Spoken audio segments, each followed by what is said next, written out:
Are we ready? Yeah. And Who's doing the intro? You doing the intro, AJ? yeah. I'm gonna try it. I got this thing written down. We're gonna try it out. Okay, I didn't know if we'd already discussed that. So, all right, No, go. we didn't. Not at all.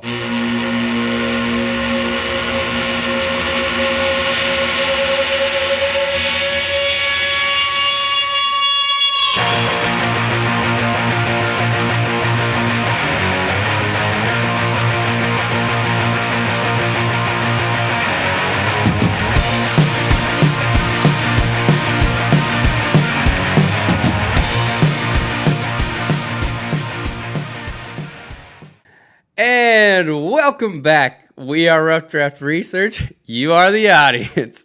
And together, we are on a mission of Dynasty domination, one daydream at a time. I'm here with the gurus. Daniel Darther taking a swig of, what is that, a Heineken? What are we drinking? Yingling. Yingling Lager, hell yeah. And we got Christian G-Love. How we doing, boys? Pretty good. Pretty good. I didn't know we were clipping that. Oh, yeah. Well, yeah. Ready to roll. You like that? You started it, man. So that's going to be our new thing. Everyone better get used to it. All right. We're going to take a look into free agency this week. And I'm going to take it on over to Darther. Let him take it away. Oh, all right. We're doing free agency this week.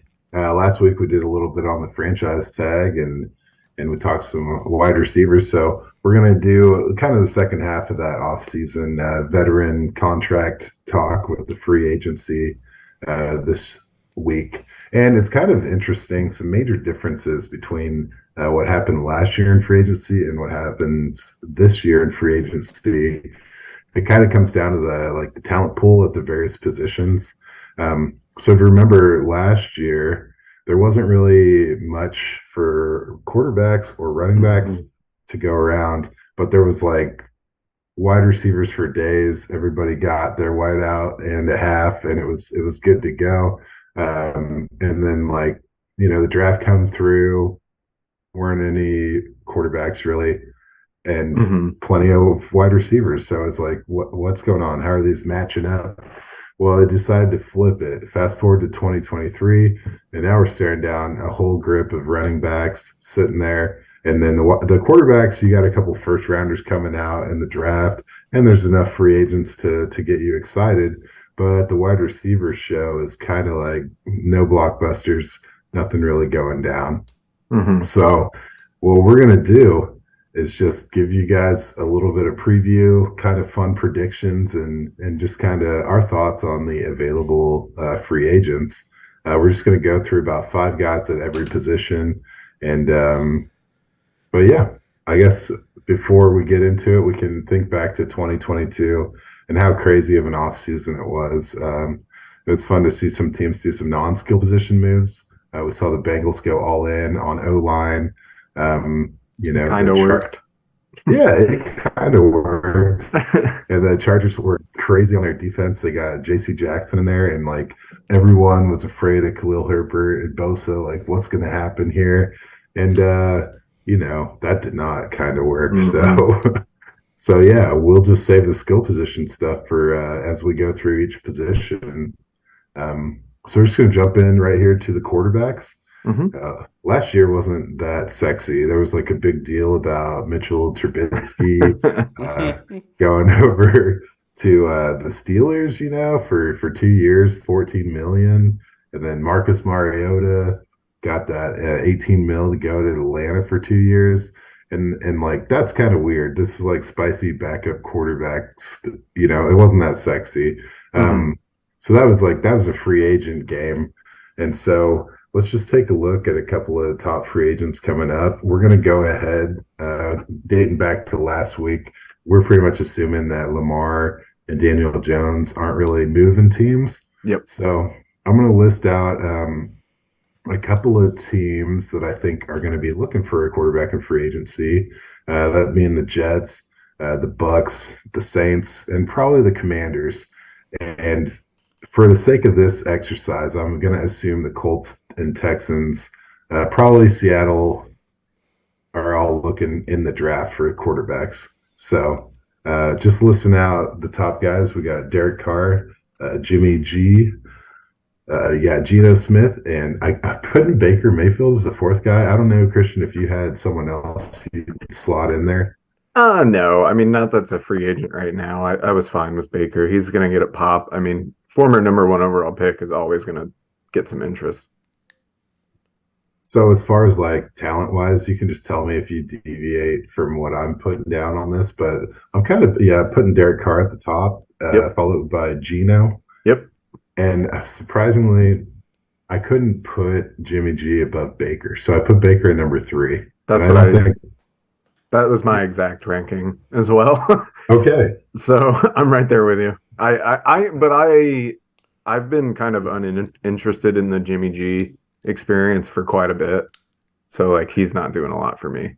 So yeah, I put Baker. I would rather have Baker than Jimmy G, and you can clip that and it'll probably get some spin on Twitter because it seems like a hot take, but I don't know. I can't believe we both landed there. I thought it was hot. Yeah, so it's like Tom Brady insurance from like 6-8 years ago, just still circulating, getting millions. So. Yeah. Why don't you leave it to you? Okay, and then get hurt. Which like I'm like sorry, I'm not trying to make fun of the fact that he always get hurt. That sucks for him. It's got to be really frustrating for him. But that's what happens. I don't know. It just seems weird to me that people freak out every time his name is available. Yeah, I don't get it. The injuries really were the deal breaker for me. Mm-hmm. I also wanted to mention, if you're wondering why Daniel looks like he's in a bunker in like Russia right now. Because he fortunately, he is. He's shooting a movie right now. I feel like there's a WNBA joke in there somewhere. Oh man, but so we're all remote right now. We had a little COVID scare on my side of things, so let's just get right back into it, boys. All right, you want to lead in with your suggested landing spots for those 4 guys and kind of see if this is where it's pure fun. Yeah. So you went with the ranking. I can do the landing spots first. I tried to stick to the teams that had the biggest question marks, and that's throughout this episode. I tried to stick with the teams that you gave and not deviate too much. Okay. So for Derek Carr, I actually have him going to the Jets. Apparently they had a pretty good meeting. The Jets telling him that he'd be a Hall of Famer if he was on the Jets, which, I mean, if you think that, I don't understand why you haven't already signed him. Like, it doesn't make a lot of sense. If you think he could be Hall of Fame level with your roster, then just do it. But that's all Derek Carr really does need. He just needs a good roster, and he is good enough to not screw the Jets over. So I think it makes a lot of sense. And until Rodgers... I'm just pretty much taking him out of the equation until he decides what he wants to do. So, like, I'm not even factoring him in. So, I think the Jets land Derek Carr. Should I go just hit them all, or do you want to stop? Go for it, man. I'm with you. Then, sorry, go ahead. I got Carr with the Jets, too, so roll on. Perfect. So, Geno, I'm going to save him for last because I got a little fun with that one. Perfect. Jimmy G, I actually have him as the consolation prize of the Saints. After losing on Derek Carr, I just think he's like a vet that they will be able to sign. Baker Mayfield, I have to the Commanders. I think it makes sense. Like Sam Howell, they've already pretty much said as a starter, and I don't think Baker would challenge that necessarily, but he's there as like an emergency worst case scenario if Sam Howell is terrible. And then Geno, assuming he doesn't get tagged, I had him to the Bucks. Yeah. So I thought that was pretty fun. And, Geno was the guy that broke the news to the world that Thaddeus Lewis, one of his boys, was the new QB coach of Tampa. I read into that what you want, but like he knows somebody down there. So like if he's not going to go to Seattle, Tampa makes a lot of sense. They'd have to figure it out money-wise. But Nice. Yeah. I went a little different. I went Geno to Washington just because like Ron Rivera and whatever you want to say. Um, I put Baker with the Saints Mm. just because, what if Winston does take off? Like you still got him under contract with big money. So, and then Yeah, Jimmy makes G sense. to Tampa is just like that's just like Yeah, I my guess that makes joke. sense. Yeah. Where was Tom Brady last seen? That's Jimmy G will be there soon.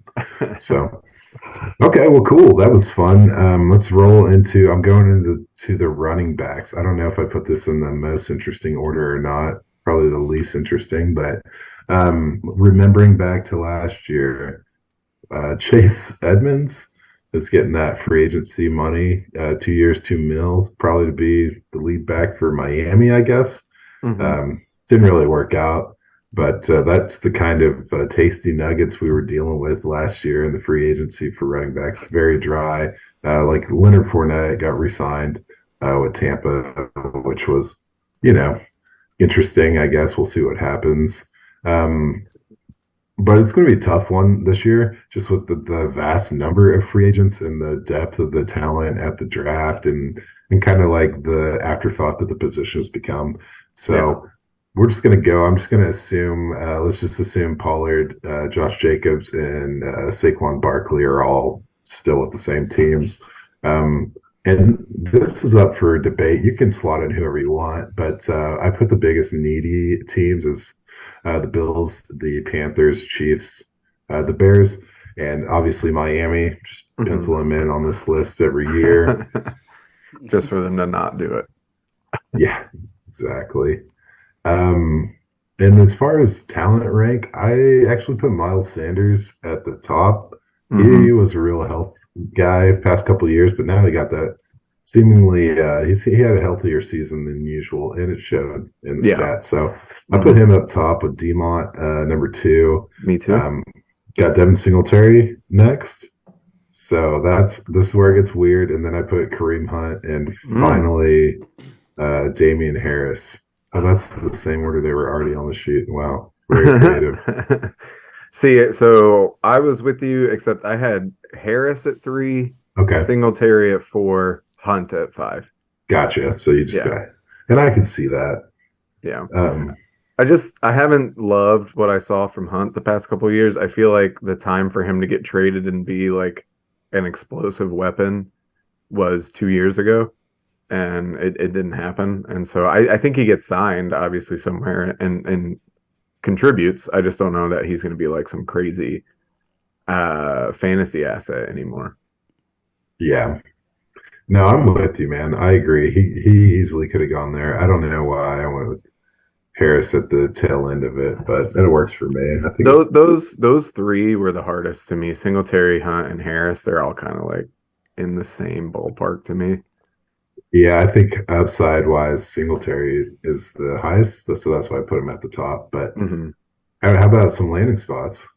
Yeah, so going into this, I did try to keep it there with the teams that you called out there at the beginning. So Miles Sanders, again, like you said, we're going to do it every year. I put him with the Dolphins. I think it makes sense more for that like spread style offense, a lot more going on. He's a bit quicker. He can kind of fit more into that than like a big power guy. With David Montgomery, I like what you said a couple weeks ago. I think the Bears just re-sign him. I don't at least like 1 or 2 year deal. Doesn't really make sense to you have a ton of money, just bring him back. It's not exciting, but that's where I had him. I'll skip Singletary for now. Kareem Hunt, I had going to the Bills. Okay. I think it makes sense. He can be the veteran presence for James Cook. He kind of can split time. He does both.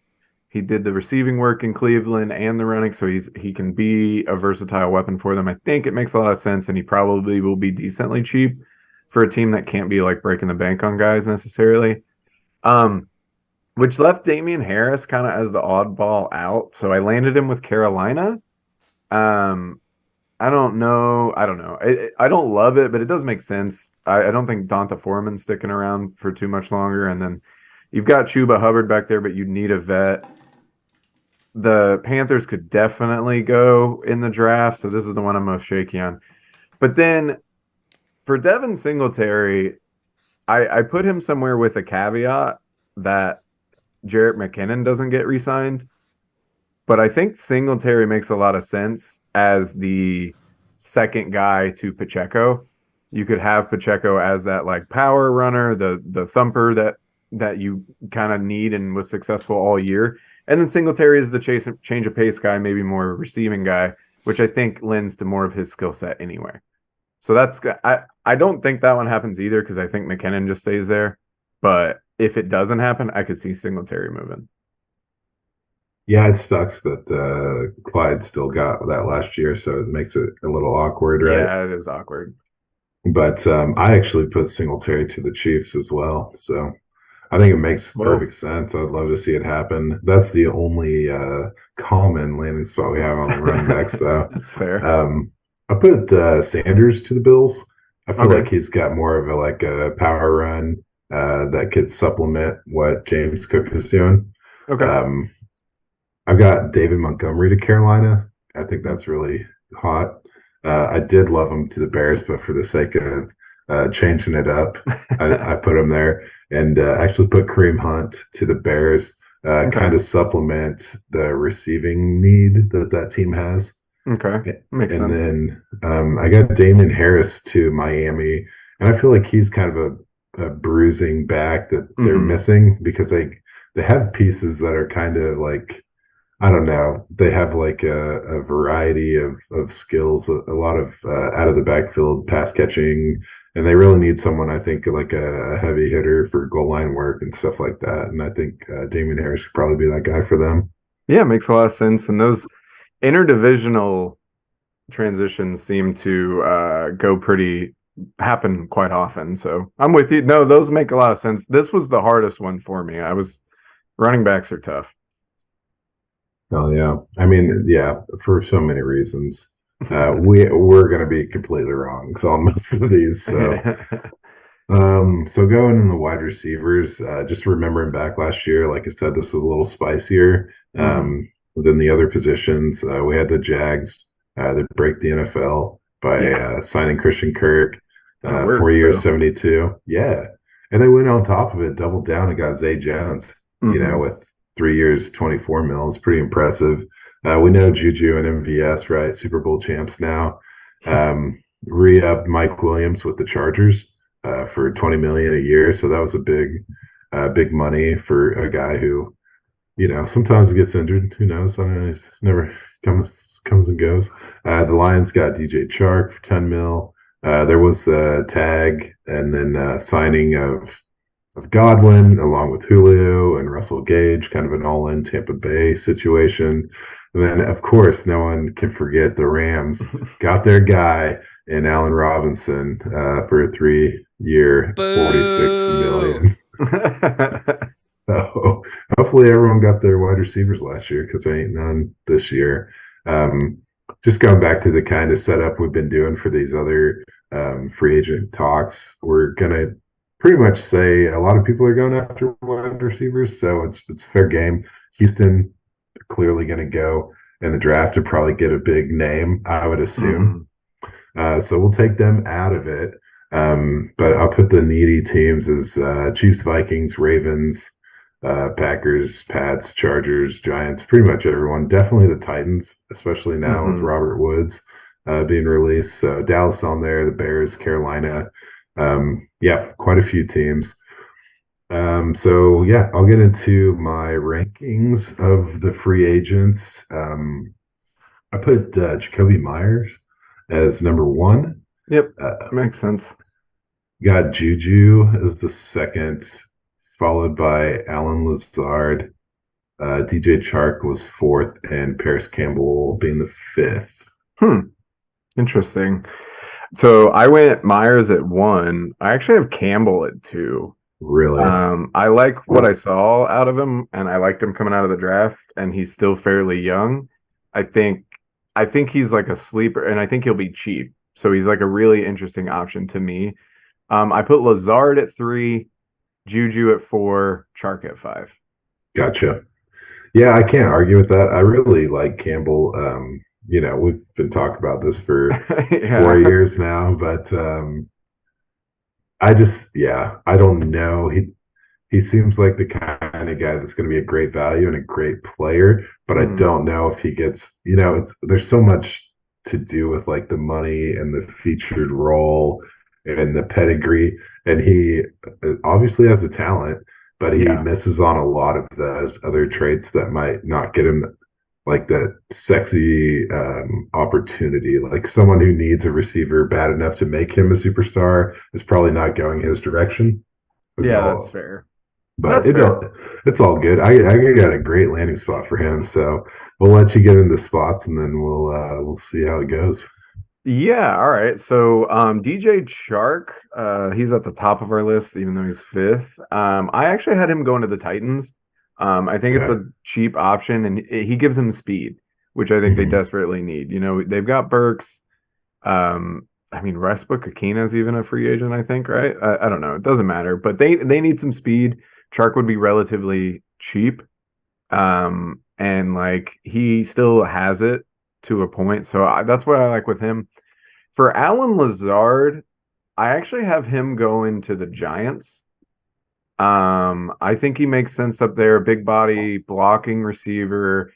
He's different than what they have. And there's always been this weird kind of like Green Bay to New York pipeline anyway. Like Blake Martinez went over there. They've hired a couple of our coaches.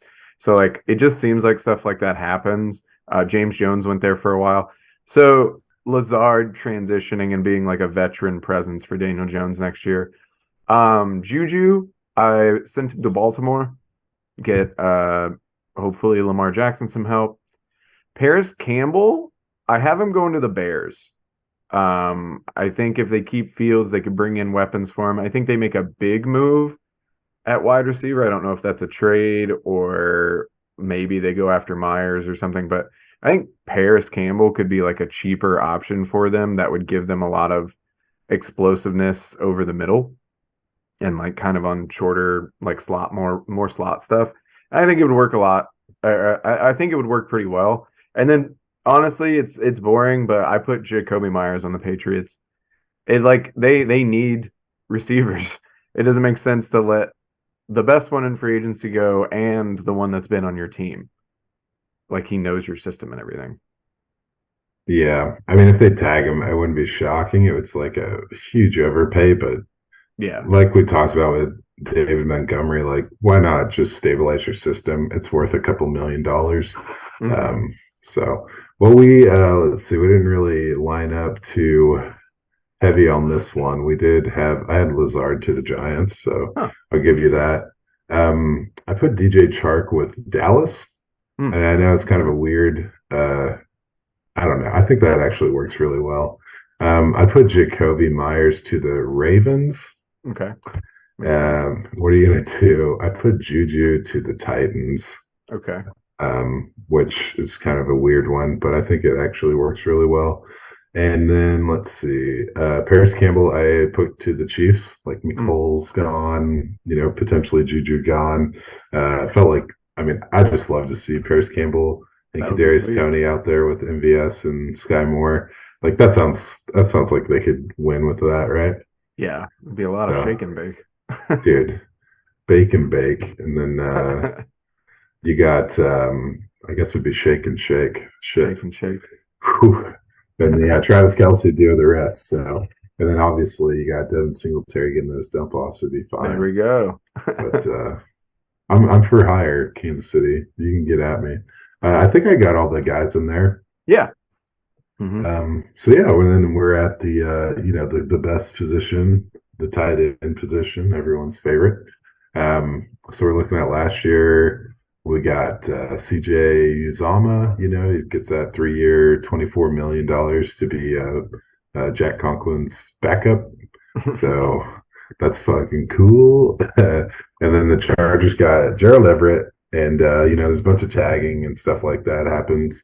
And Evan Ingram ends up with the Jags. So we're just gonna stick with the Evan Ingram with the Jags thing for this little doohickey. And then since we left Pollard with the Cowboys, we'll let Dalton Schultz be for grabs here. As mentioned, I'm going through the needy teams. I'm going with Green Bay, Miami, Detroit, Cincinnati and the Titans. And this is all just me having fun. So feel free to disagree. But as far as the talent pool goes, this one's tough for me too. And I know we're not going to agree on this. So we'll just go through it. I've Dalton Schultz at the top. And then Mike Gesicki is number 2, but I don't want him to be. Like, I don't know why I feel the need to put him up there, but he's number 2. This one's going to be debated. I have Foster Moreau as the 3rd. Then Irv Smith Jr. and finally Hayden Hurst as the 5th. Okay. So yeah, so I mean it's not that different. I did Schultz, Gesicki, Smith, Moreau, Hurst. okay. So like it just flipped Smith and Moreau basically, and we would have been pretty in lockstep there. Yeah.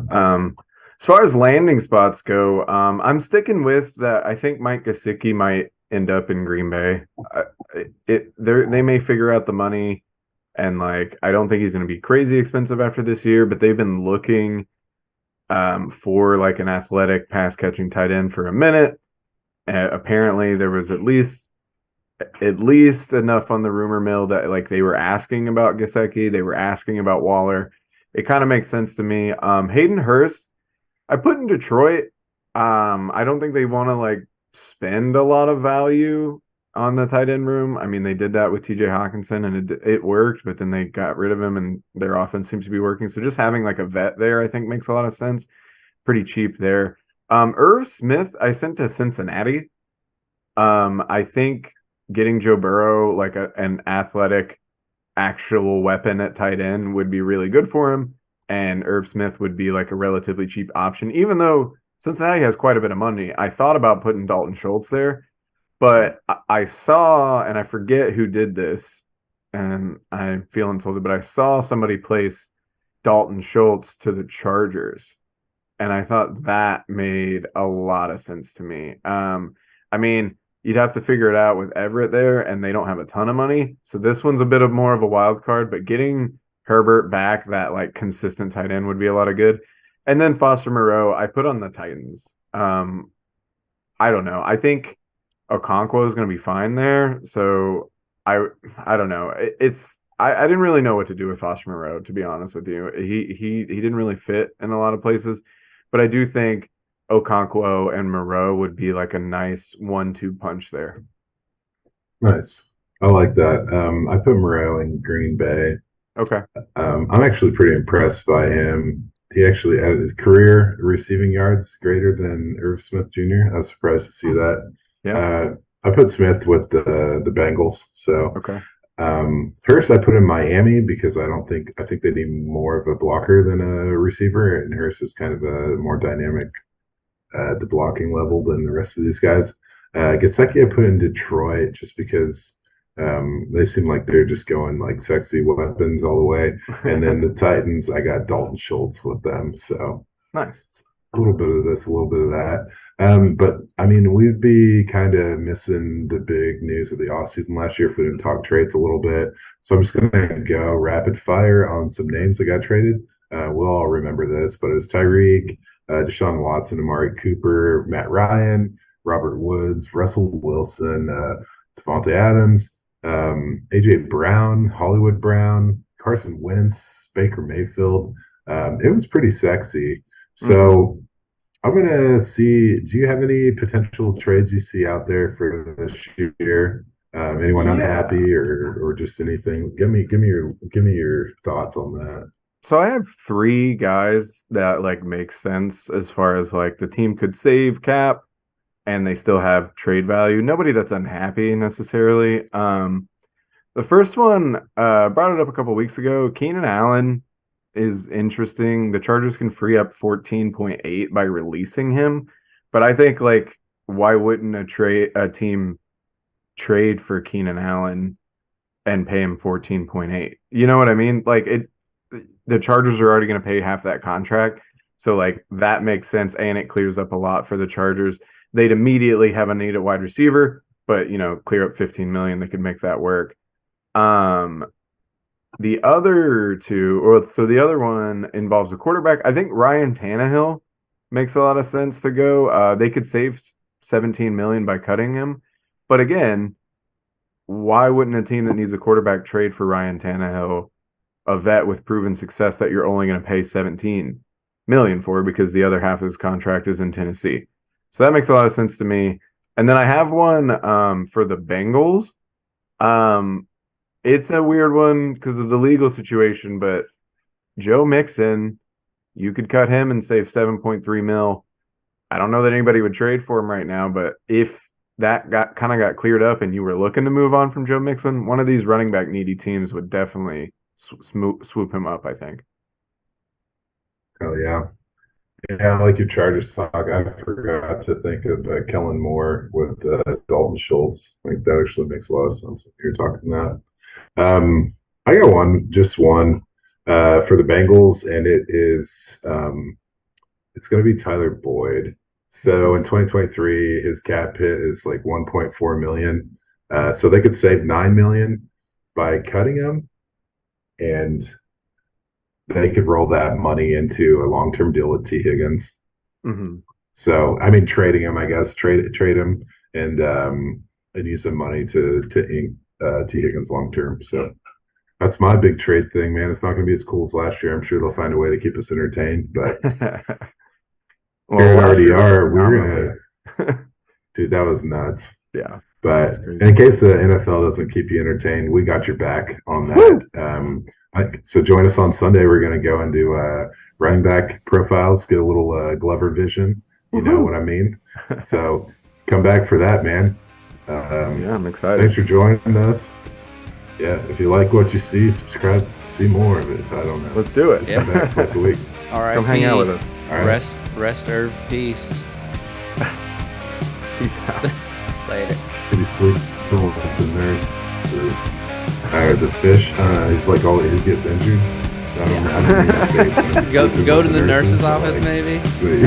There you go. Go to the nurse's office.